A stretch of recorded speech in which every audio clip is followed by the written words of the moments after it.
हम सब राम से मिलने जा रहे थे, लेकिन मुझे तब तक ये समझ नहीं आया था कि उनसे मिलने से पहले अपनी जड़ों से मिलना जरूरी था।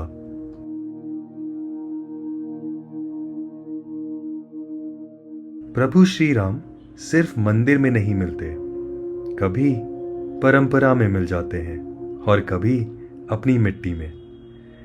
मुंडन के अगले दिन भी अखंड रामायण का पाठ जारी था।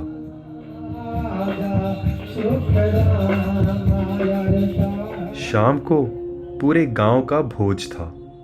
मैं और भैया हर घर गए, सबको न्योता देने। आज भी रिश्तों का हिसाब फोन से कम, आमने सामने ज्यादा होता है। गांव में सब कुछ धीरे चलता है, मगर रुकता नहीं।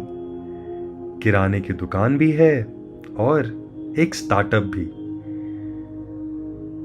उस दिन शायद सिम्बा को पहली बार अपनी जड़ों से मिलने का मौका मिला। किस मिट्टी से, किस गांव से और किस परिवार से उनका रिश्ता है। उस यज्ञ के मुख्य यजमान भी सिम्बा ही थे। परंपरा के मुताबिक उनके पैरों में पहली बार आलता लगाया गया।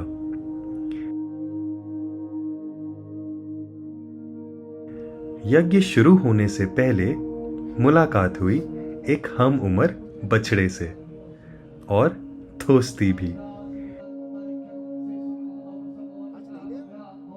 थोड़ी देर बाद कुछ और नए दोस्त मिले, सिम्बा से भी छोटे, और उन्हें देखकर सिम्बा बस देखते ही रह गए।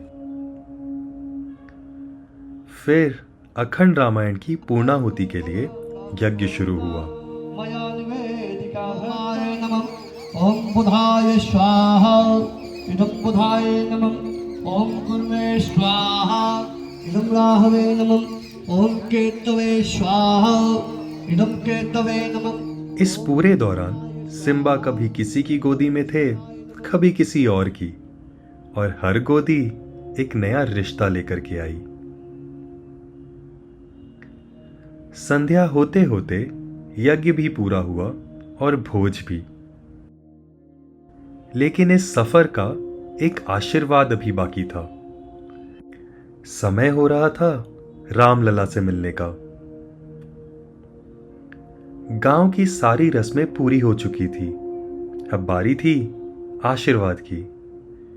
गांव से सिर्फ 100 किलोमीटर दूर बसते हैं रामलला, और मुंडन के बाद उनके दर्शन किए बिना घर लौटना अधूरा सा लगता। कड़क सर्दी की वजह से भीड़ भी काफी कम थी, और हम धीरे धीरे राम जन्मभूमि की तरफ बढ़ चले। थोड़ी ही देर में पहली झलक मिली मंदिर के शिखर की। हमारे परिवार का अयोध्या से रिश्ता काफी पुराना है। दादाजी ने रामलला के दर्शन एक अलग दौर में किए थे। फिर पापा के साथ मुझे भी उनके दर्शन का सौभाग्य मिला, और अब सिम्बा की बारी थी। शायद इसीलिए एक बार के दर्शन से मन नहीं भरा, हम 3 बार लाइन में लगे।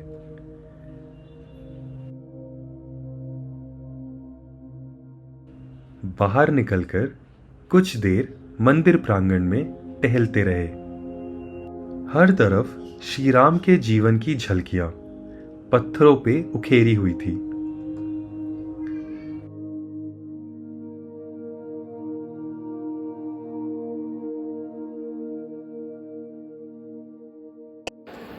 छोटे छोटे मंकी like you, babies.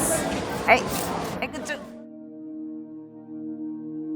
और अयोध्या आए तो पवन पुत्र हनुमान के दर्शन किए बिना यात्रा कैसे पूरी होती। इसीलिए अगला पड़ाव था हनुमानगढ़ी। ऊंची सीढ़ियां, बेसन के लड्डू, बंदर, और हर तरफ सियावर रामचंद्र की जय, पवन सुत हनुमान की जय।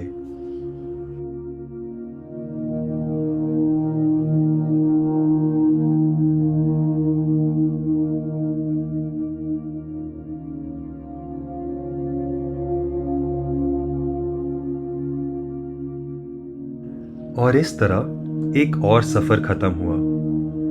लेकिन इस बार सिम्बा सिर्फ यादें लेकर नहीं, अपनी जड़ों का एक हिस्सा लेकर लौट रहे थे।